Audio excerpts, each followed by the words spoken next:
হাটাজারি তাদের মাদ্রাসার সামনে দিয়ে হিন্দুদের রথযাত্রা যায়, তারা একটা পাথর নিক্ষেপ করে না। আমরা দেখতে পাই দেশের মধ্যে পহেলা বৈশাখ হয়, ওই বৈশাখের অনুষ্ঠান নিয়ে তাদের কোনো বেদাতের ফতোয়া কাজ করে না। আমরা দেখতে পাই তাদের আলেম, তাদের শেখ বিভিন্ন নারী কেলেঙ্কারিতে ধরা পড়ে জেলে যায়, জেল থেকে বের হয়ে তাদেরকে মিছিলের সহিত ফুলের মালা দিয়ে স্বাগত জানায়, তখন তাদের ফতোয়া কাজ করে না। আমরা দেখতে পাই তারা বিভিন্নভাবে শুকরানা মাহফিল করে। আমরা দেখতে পাই তারা ভোটের সময় তাদের হুজুররা যখন এমপি ইলেকশন করে, এমপির পিছনে পিছনে ভোটের জন্য তারা মিছিল করে, তখন নাজায়েজের ফতোয়া আসে না, তখন বেদাতের ফতোয়া আসে না।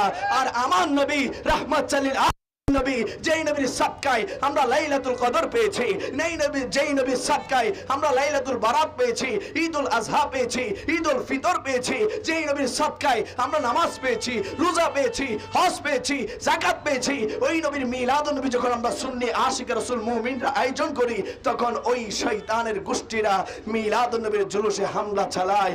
আজকে থেকে জানিয়ে দিচ্ছি, আসো হামলা করতে, সুন্নি জনতা তোমাদেরকে দাঁত ভাঙা জবাব দেবে ইনশাআল্লাহ। নারে তাকবীর, নারে তাকবীর, নারে রিসালাত, নারে রিসালাত, আহলে সুন্নাত ওয়াল জামাত। আসসালামু আলাইকুম ওয়া রাহমাতুল্লাহ।